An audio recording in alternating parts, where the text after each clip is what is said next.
Adam here with Brooksaw Antiques. Today we have this 1967 Brother Webster XL-500 vintage portable typewriter. I'm going to show you how to use the functions and make sure they all work.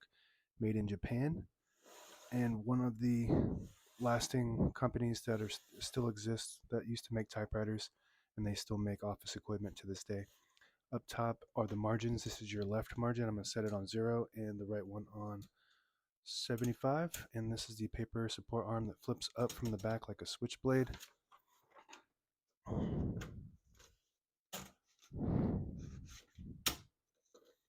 That was the paper release. I'll show you how to use that. This is the paper bale that sits on top. It's got a scale on it.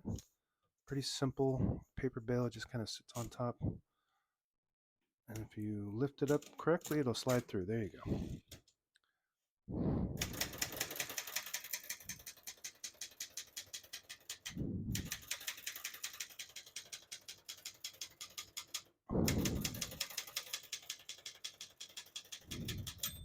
Once you hear the bell, you're at the end of the margin. Hit this line space, get you back to the beginning, and skips 1, 1.5, or 2 spaces. Right now we have it on single, but if you want 1.5, you just flip that switch forward. It skips 1.5.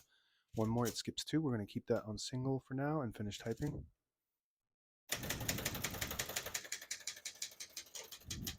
As you can see, all the keys type nice and none of them skip or stick. I'll type a sentence in red on the next line and switch from black to red. There's a switch on the right side here. Flip that all the way up. It prints the bottom portion of the ribbon. When you have it in the middle, it doesn't print any ink at all. It just leaves a stencil for copying purposes. When you have it all the way down, it prints the top portion of the ribbon, which is black. We're going to move that down for red.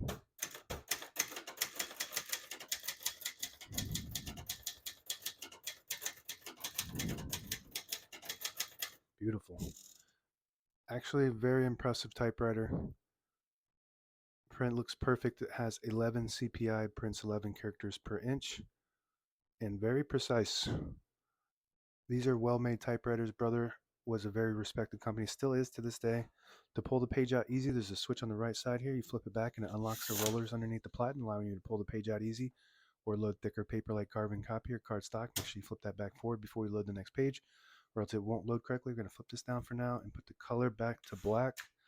Got a shift on each side and a shift lock on the left. To clear that, just hit the shift button again. Above that is the margin release. When you get to the end of the margin, there's a mechanism that blocks you from printing. Hit that margin release, it'll allow you to go all the way to the end. And to the left of that is the touch control from low to high. The higher you go, the more tension there is when you hit the keys. You do have to hit them harder for them to print, but they respond faster. So you just want to mess with that to see what you prefer as far as touch control goes. Backspace on the right side, very smooth. Tab above that, this has a preset tab, 10 spaces when you hit that, so you can't adjust that. It just has tabs on every 10 spaces. And that's it on the keyboard. The hood pops off like that. It's got 2 prongs that go into these 2 little inserts, and these things are made out of rubber, so they go bad over time. So if you need replacements, check my shop. I have replacements. They're the spool cover inserts. All the brand new ribbons loaded on the left side, so it's pulling clockwise to the right. If you want to switch a direction on either side of the spool, you just flip the ribbon guide and it will pull to the opposite side.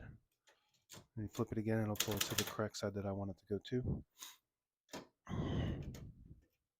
That just goes right back down, and on the right side is the carriage release behind the knob here. I also have replacement knobs if you need a spare knob. Since I don't make them anymore, you can check my shop. I 3D print those. Pretty close to the original. Looks pretty good. And there's no carriage release on the left side on this model by design. And if you push this lever, this is a line space indicator all the way back to R. There's an R there. There's an R, 1.5, and a 2. If you push it all the way back to the R, it allows you to turn the knob without any spacing, so you can get to an exact spot on the page. You push it forward to the 1, you get those clicks. Each one of those clicks is 1 space. R stands for roll, by the way. It allows you to roll the platen without spacing. And that's it. Now available on eBay or Etsy. Search Brooksaw Antiques.